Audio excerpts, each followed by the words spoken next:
বিসমিল্লাহির রহমানির রহিম। আসসালামু আলাইকুম রহমতুল্লাহি ওয়া বারাকাতুহু। আমাদের দিনী ভাই জানতে চেয়েছেন সালাম দিয়ে, ওয়ালাইকুম আসসালাম রহমতুল্লাহ। তার জানার বিষয় হলো যে কোরআন তেলাওয়াতে সেজদা কীভাবে দেওয়া লাগবে।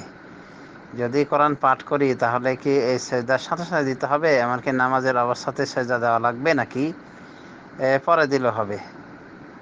এই সেজদাটা দেওয়ার তরিকা কি? আরেকটি বিষয় জানতে চেয়েছেন, সেজদার আয়াত পড়লে সেজদা না দিয়ে আঙ্গুলে সুবহানাল্লাহ, আলহামদুলিল্লাহ, লা ইলাহা ইল্লাল্লাহ, আল্লাহু আকবার পড়লে হবে কিনা। সেজদার বিষয়ে আমাদের জানতে হবে। সেজদায়ে তেলাওয়াতের সেজদা বিষয়ে আমাদের জানতে হবে যে এটি একটি বলা যায় সুন্নাহ, মানে সুন্নাত, এটা ওয়াজিব ফরজ হিসেবে রাখা হয়নি। এটা একটি মুস্তাহাব আমল, যদি কেউ করে ভালো করলো, যদি কেউ পরিত্যাগ করলে গুনাহ বর্তাবে না তার উপরে। কেউ পরিত্যাগ করলে গুনাহ বর্তাবে না। রাসূলুল্লাহ সাল্লাল্লাহু আলাইহি ওয়াসাল্লাম কোরআন তেলাওয়াত করে কোনো সময় সাজদায়ে তেলাওয়াত করেছেন, মানে সাজদা দিয়েছেন, কোনো সময় দেননি। অতএব উভয় আমলই রাসূলুল্লাহ সাল্লাল্লাহু আলাইহি ওয়াসাল্লাম থেকে প্রমাণিত, যেমন বুখারী শরীফে হাদিসে এসেছে। তো সিজদা তেলাওয়াতের সেজদার বিষয়টি তাহলে বুঝতে পারলেন যে একটি মুস্তাহাব আমল। অতএব কোরআন তেলাওয়াত যদি করে কেউ, সেজদার আয়াত আসলে সাথে সাথে সেজদা করবে এবং সেজদার ক্ষেত্রে খাস কোনো দোয়া বলতেই হবে এমন কিছু নাই, যদিও একটা দোয়া পাওয়া যায় সেজদার ক্ষেত্রে, যেমন সাজাদা ওয়াজহিয়া লিল্লাযী খালাকাহু ওয়া শাক্কা সামআহু ওয়া বাসারাহু বিহাওলিহি ওয়া কুওয়াতিহি ফাতাবারাকাল্লাহু আহসানুল খালিকিন। সেজদাতে এটা বলতে পারে, অনুরূপভাবে অন্যান্য যে কোনো দোয়া বলতে পারে, বা সেজদার যে দোয়া যেমন সুবহান রাব্বিল আলা ইত্যাদি বলতে পারে। তো এইভাবে সেজদা দিবে। তো যদি সে নামাজের বাইরে থাকে তাহলে তাকবীর দিয়ে সেজদা যাওয়া লাগবে না, তাকবীর ছাড়াও সে সেজদা দিতে পারে, ডাইরেক্ট সেজদা করবে। কিন্তু নামাজের অবস্থা থাকাকালীন তাকবীর দিয়ে সেজদা করবে। আর বিশেষ করে ইমাম যদি হয় এবং সেজদার আয়াত পড়ে জাহরি নামাজে, তাহলে অবশ্যই সে তাকবীর দিয়ে সেজদায় যাবে, যাতে করে মুক্তাদিরা তার অনুসরণ করে। আর সেররি নামাজে সেজদার আয়াত পাঠ করলেও সে সেজদা দিবে না, কারণ সেররি নামাজে রাসূলুল্লাহ সাল্লাল্লাহু আলাইহি ওয়াসাল্লাম থেকে সেজদা দেওয়া প্রমাণিত নয়। অতএব সেররি নামাজে সেজদার আয়াত আসলেও সেজদা দিবে না, কারণ মুক্তাদিরা ভুল বুঝবে, ওরা তো শোনে না। অতএব বুঝাবুঝির ভুল হবে, তাছাড়া এটা রাসূল সাল্লাল্লাহু আলাইহি ওয়াসাল্লামের সুন্নাহ দ্বারা প্রমাণিত নয়। অতএব জাহরি সালাতেই কেবল সেজদার বিষয় রয়েছে।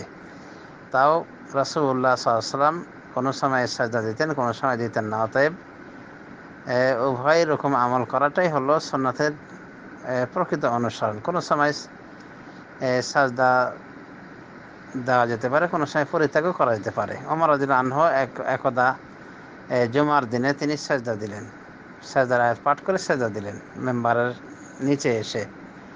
পরবর্তী জুমাতে আবার সেজদার আয়াত পাঠ করলে জনগণ প্রস্তুতি নিয়ে ফেলেন সেজদা করার জন্যে, তেলাওয়াতে সেজদার জন্যে, কিন্তু তিনি সেজদা দেননি। আর তিনি বলে দিয়েছেন যে এটি ফরজ ওয়াজিব কিছু নয়, আল্লাহ এটা ফরজ করেননি, এইভাবে উত্তর দিয়েছিলেন।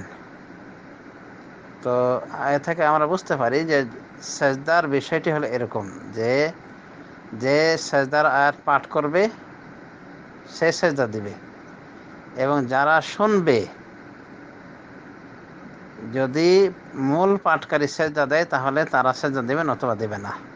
এ থেকে আরেকটি প্রশ্নের উত্তর চলে আসে যে যদি কেউ টেপ রেকর্ডারের মাধ্যমে মানে সেজদার আয়াত শুনে, তাহলে তাকে সেজদা দেওয়া লাগবে কি লাগবে না? লাগবে না। সৌদি আরব শেখরা বলছেন, শেখ সালেহ ফাওজান বা শেখ ইবনে উসাইমিন বলেন যে তোমার এই রেকর্ডার যদি সেজদা করে তাহলে তুমি সেজদা করবে। টেপ রেকর্ডার তো জড় পদার্থ, জানা কথা যে সে সেজদা করে না।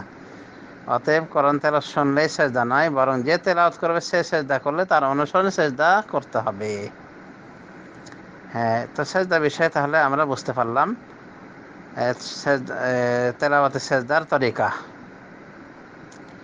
তো নামাজে থাকলে তাকবীর দিয়ে সেজদা যেতে হবে এবং সেজদা থেকে ওঠার সময় তাকবীর দিবে, কিন্তু এমনটি করার প্রয়োজনীয়তা নেই যদি কেউ নামাজের বাইরে সেজদা দেয়। হ্যাঁ, আরেকটি কথা বলেছেন ভাই, যে উনি সৌদিয়ান কোনো মহিলাকে এই সেজদার বিকল্প হিসেবে এই দোয়াগুলি পড়তে দেখেন, সুবহানাল্লাহ, আলহামদুলিল্লাহ, লা ইলাহা ইল্লাল্লাহ, আল্লাহু আকবার। এই দোয়াগুলি সেজদার বিকল্প হিসেবে পড়া যায় কিনা? না, এটা শরীয়ত সম্মত হবে না। বরং সেজদাতে গিয়ে সেজদার যে দোয়া সেগুলো পড়বে। আর এইভাবে সেজদা না দিয়ে মুখস্থ সুবহানাল্লাহ, আলহামদুলিল্লাহ, লা ইলাহা ইল্লাল্লাহ, আল্লাহু আকবার, এটা জিকির হিসেবে সে এমনি যে কোনো সময় পড়তে পারে, কিন্তু তেলাওয়াতে সেজদার বিকল্প হিসেবে যদি পড়ে তো আমি মনে করি এটা বিদআত, চর্চা করার নামান্তর হবে। আল্লাহ তাআলা আলাম। সাল্লাল্লাহু আলা নবিয়্যিনা মুহাম্মদ।